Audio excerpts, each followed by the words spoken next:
Çin'in eğitim kampı adını verdiği hapishanelerde aylarca gözaltında tutulanlar arasında sadece Uygur Türkleri değil, Müslüman Kazaklar da bulunuyor. Bu hapishanelerde Kazakistan'dan da binlerce Müslümanın zorla alıkonulduğu ve ardından da çalışma kamplarına gönderildiği bildiriliyor. BBC'ye konuşan Kazaklar, Çin'deki tesislerde vücutlarına şırıngayla bilmedikleri maddelerin enjekte edildiğini, dillerinin unutturularak Çince şarkılar öğrenmeye zorlandıklarını, işkenceye maruz kaldıklarını ve dövüldüklerini kaydetti. Çin, buradaki öğrencilerin gönüllü kaldığını iddia etse de kamptan kaçmayı başaranlar çok farklı hikayelere sahip. Tutsak edilen Kazak Türk'ü Gülzira, hapishanelerin Çin tarafınca ne kadar eğitim merkezi olduğu öne sürülse de oranın bir hapishane ve kamp merkezi olduğunu ifade ediyor.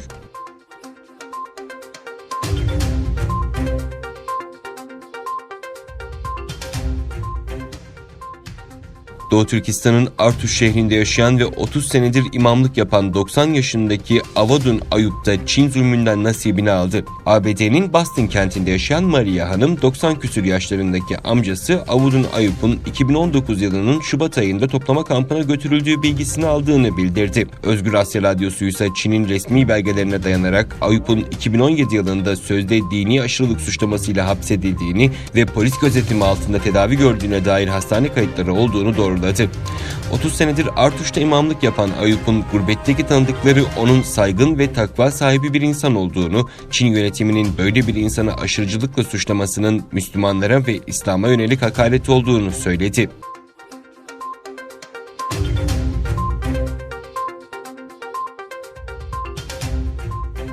Avrupalı şirketler Çin'in milyarlarca dolar yatırım yaptığı modern İpek Yolu olarak adlandırılan Kuşak Yol projesinde yer almalarının önündeki en büyük engelin bilgi ve şeffaflık eksikliği olduğunu belirtti. Çin'deki Avrupa Birliği Ticaret Odası tarafından yayınlanan bir araştırmaya katılan 132 şirketten sadece 20'si Yol Kuşak projesi teklifinde bulunduğunu belirtti. Asya, Orta Doğu, Afrika ve Avrupa'yı kapsayan liman, demiryolu, karayolu ve organize sanayi bölgelerini içeren yatırımlarla ilgili belirsizlikler nedeniyle Avrupalı şirketler ihale süreçlerinde yer alamadıklarını belirtti. Avrupa Birliği Ticaret Odası Başkanı Jörg Wuttke, anketin Kuşak Yol projelerinin Avrupalı şirketlere katkısının çok düşük olduğunu, ihalelerde yer alan şirketlerin de özel yetkinlik gerektiren alanlarda faaliyet gösterdiğini belirtti.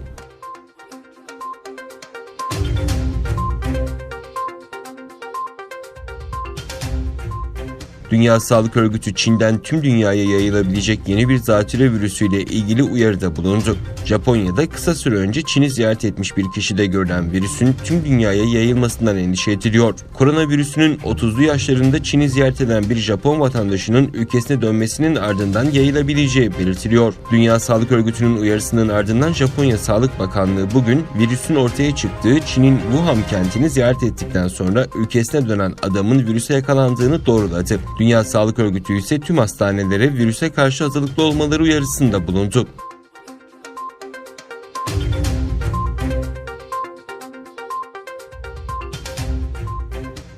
Rusya'da Dmitri Medvedev liderliğindeki hükümetin beklenmedik bir şekilde istifa etmesinin ardından devlet başkanı Vladimir Putin'in aday gösterdiği Mihail Mushustin'in başbakanlığı parlamentonun alt kanadı Duma tarafından onaylandı. Medvedev'in istifası Putin'in ülkenin siyasal sisteminde değişiklik öngören anayasa reformu yapılacağı açıklaması sonrası gelmişti. Anayasa reformu başkanlık sisteminin korunmasını ancak parlamentonun yetkilerinin arttırılmasını öngörüyor. Medvedev'le birlikte kabine üyelerinin istifası Putin'in devlet başkanlığı görevini bırakacağı 2024 sonrasına ilişkin spekülasyonlara neden oldu. Gözlemciler Putin'in görevini bırakmasının ardından da iktidarını korumak istediğini savunuyor.